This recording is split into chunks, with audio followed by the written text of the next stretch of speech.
Eto pa, masarap na luto ng giniling na baboy na may tokwa. Sa mga nakasubok na nga nito, sigurado relate kayo kung gaano nga ba ito kasarap. Unang gagawin dito, sangkapan muna ang tokwa. Ito nga pala yung gagamitin kong tokwa dito, yung malambot pero firm ang texture. Sunod ng gawin dito, ihanda na ang itlog. 3 piraso lahat to ng malalaking itlog. Bahagya lang halu-haluin. Agad nang ibuhos sa tokwa. Saka na paghaluing mabuti ang tokwa at itlog. Ingatan lang din pala ang paghahalo para naman hindi mapirait ang tokwa. Ngayon, pwede nang lutuin itong pinaghalong tokwa at itlog. Magpainit na ng mantika. Para nga pala magandang pagkakaluto nito, gumamit ng malakas na setting ng apoy. Siguraduhin lang na tama na ang init ng mantika bago ilagay itong tokwa at itlog.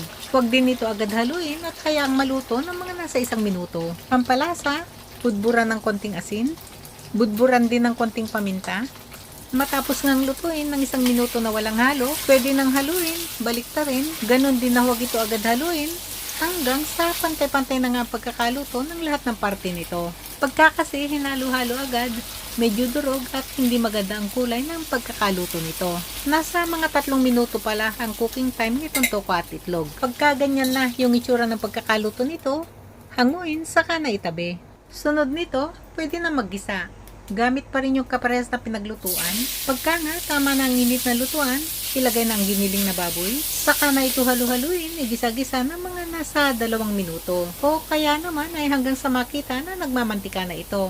Gamit dito yung medium setting ng apoy. Yan na o, nagmamantika na. Ilagay na ang bawang. Igisa-gisa lang hanggang sa maamoy na yung bango ng bawang. Sunod nang ilagay itong maliliit na sibuyas. Patuloy lang ang pagigisa. Halu-haluin hanggang sa maamoy na rin ang bango nitong sibuyas.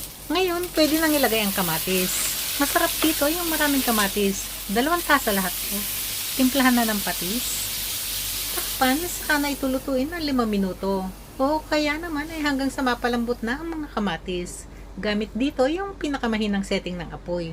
Pagkatapos nga ng 5 minuto, i-check na ang kamatis kung napalambot na nga. Yan na o. Pagka ganyan na nga kalambot ang mga kamatis, pwede na itong ligis-ligisin. Sabawan na ng 2 tasa ng tubig. Haluin saglit. Takpan hanggang sa kumulo. Gumamit na nga pala dito ng malakas na setting ng apoy. Yan no, kumukulo na. Timplahan na ng chicken powder. Siling labuyo. Konting asin. Haluing mabuti. Ngayon, pwede nang tikman para maihusto ang lasa. Kanyama na. Maglalagay ako dito ng 1 piraso ng sili. Agad na ring sunod na ilagay itong pampalapot. Ang timpla nga pala nito, pinaghalong tubig saka cornstarch lang. Siguraduhin lang na haluin itong mabuti bago ibuhos sa lutuan. At pagkabuhos, patuloy lang halu-haluin ng mga nasa 1 minuto. O kaya naman ay hanggang sa makita na malapot na itong sarsa. Kung gusto nga pala na mas malapot pa dito ang sarsa, dagdagan na lang ang cornstarch. Ilagay na itong tokwa at itlog. Patuloy lang ang pagluluto hanggang sa kulong-kulo na yung pagkakakulo nito. Yan na o, kulong-kulo na. Nakaluto na tayo. Bago nga pala ito i-serve, i-garnish ng siling labuyo at saka ng spring onion. Ready to serve na to.